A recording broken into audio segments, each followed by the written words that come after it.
Hi, this is Doug from Wargaming Your Underwear and Area 21. And this is a very quick video for those of you who are trying to figure out this whole logistic bullshit in Thunder in the East. This is not a complicated system, it really isn't. But like most games that have some sort of new paradigm, new mechanism in place to kind of show some element of warfare, um, this one seems to be tripping people up a little bit, and I thought I would just give a really quick overview so that you can kind of see what goes on with this. It's really not all that difficult. We're going to take a fairly small part of the map. This is the Barbarossa scenario. This is the historical setup. I did make a small change. You'll see why in just a minute. But otherwise, this is actually something you do at the very start of the Barbarossa campaign, and you would do this. I mean, with the historical setup, it's a little less important. Everything's kind of a known thing, and I actually went with a really historical setup. I mean, it was specific units and specific hexes. This is going to be, and this is that setup, although I'm doing things a little bit differently. Okay, so the logistics part of this game has two factors to it, two elements. The first element is called being in communication. This is the thing that's going to actually trace what most of you are probably used to as thinking of as a supply line or a supply trace. We are not doing that. We are seeing whether or not this particular unit, marker, hex, whatever, is actually able to communicate. And by communicate, I don't just mean pick up the phone and talk. I mean get stuff back and forth, do what it needs to do to be it. Your infrastructure's in place, all of that sort of stuff. That is how you are able to. That's called lines of communication, and that's the thing you do first. All right, we're not going to supply things yet. We're going to see whether or not they're in communication, and maybe the best way to think about this is being in communication allows you to throw supply. We want to find out if things are in communication so that they can either throw or be thrown supply. Okay? Really not all that complicated. First thing we do is we're going to figure out the lines of communication. For our purposes, we're going to worry about three things. We're going to worry about headquarters, this big round guy right there, sticking up Soviet West Front. That is something we need to see whether he's got a line of communication. Let's hide the troops real quick. And you can also see here you've got the city of Minsk, and it's got a big number there, right? Oh, see, and that's already showing we've got units. But and there's a 6. That means it is a supply city. Riga is a supply city and a major port. And you can tell that because it's got green on one side and blue on the other side, whereas Minsk is just all green. So this actually is a supply city. It also is a major port. Pamu, Tallinn, Narva, those are not major ports. They're not supply cities. They have zeros. So anything that's got a 6 in it, like this, is a supply city, and it needs to be in communication. So you go back to an ultimate supply source. Today we're going to pretend that's the friendly edge of the board, and it has to go via what we call a rail line of communication, or an LoC. You also can do this via naval lines of communication. Ignore that for now. Maybe that might be important on the Black Sea or something later, maybe with the Courland Gap, who knows. For right now, it is not important. Just worry about, let's make sure we can get a rail line of communication, LoC. We don't care about naval lines of communication, NLoCs. We do care about overland lines of communication, which are OLoCs. We're going to start with the RLoCs. All right, we have these lovely little dice, the yellow dice that you've all seen and wonder what the heck this is for. This is when you want to use it. All right, your dice is going to come and sit, on that city, because we know that it is able to trace a line of supply via rail lines all the way to the edge of the map. We aren't quite there, but trust me, it's the beginning of the game. Nobody's back there. All right, what else? we've got this, but it also has the headquarters, okay? And the headquarters, either one of those can throw out a supply line of 6 hexes. So we cleverly placed this handy little marker back here just so we'd remember to do that. All right, let's do one more just for fun.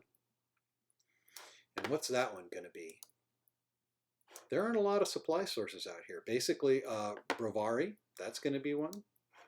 And we can also see that Lvov is going to be one. And because now there's also, just so we know right ahead of time, there's also headquarters in Lvov, but it's exactly the same range.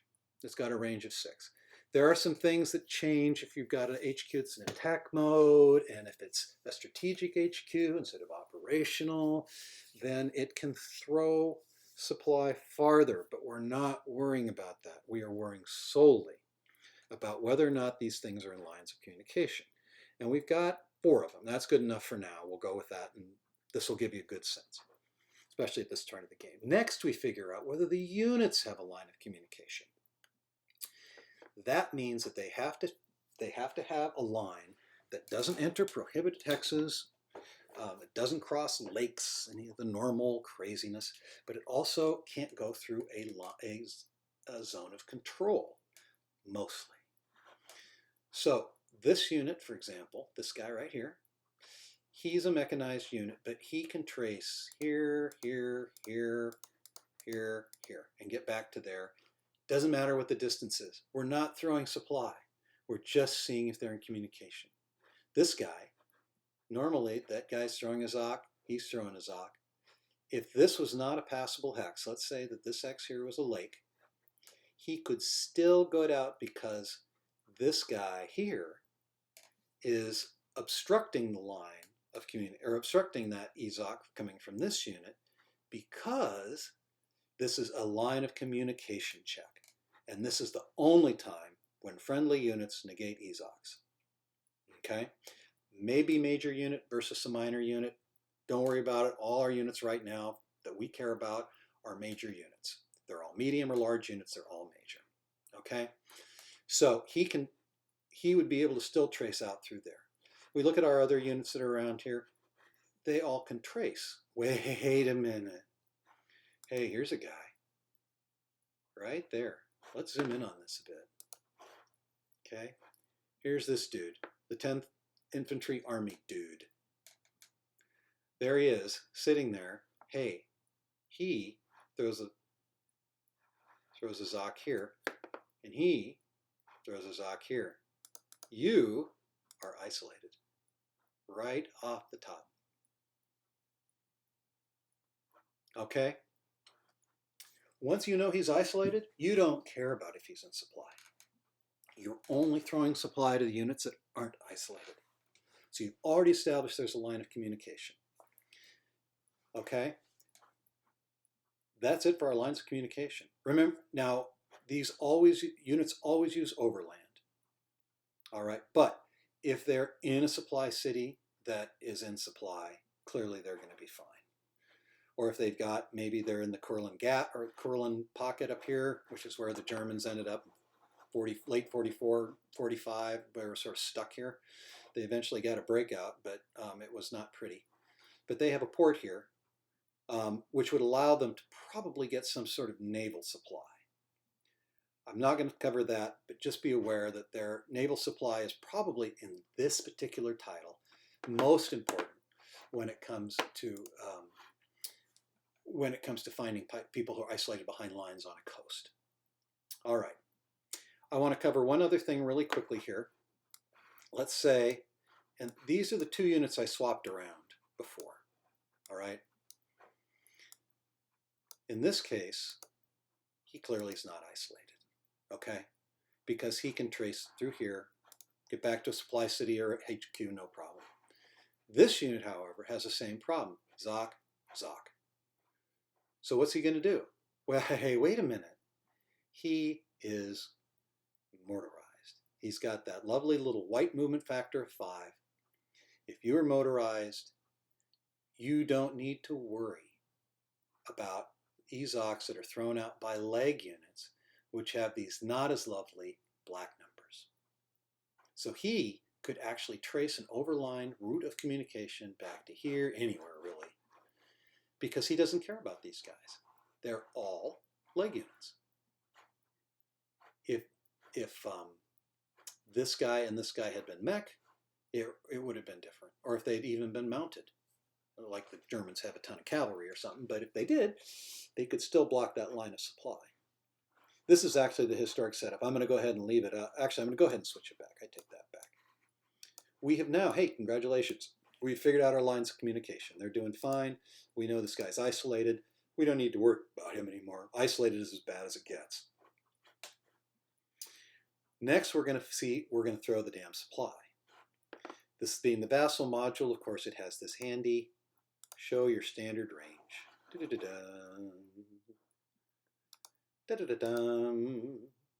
And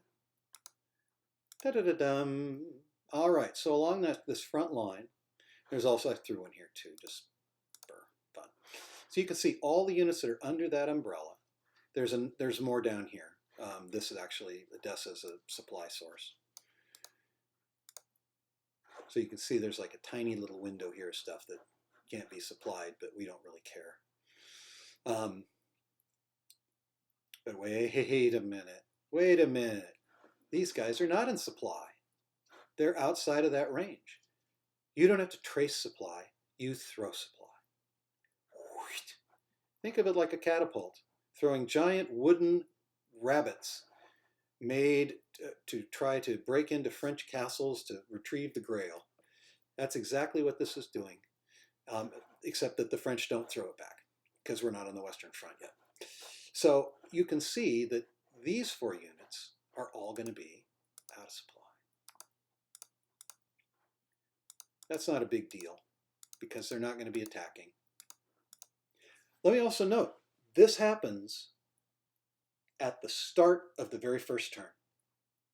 You check your opponent's supply. This goes much faster if you, at the end of your regular supply or regular movement phase, start sticking these little guys and figuring out who's in supply and who's not for your R-LoCs and N-LoCs. And then once you're done moving, you can make sure that all of your units have O-LoCs, the overlands lines of communication. And then when it comes time for your opponent to do his stuff, he can just check for supply.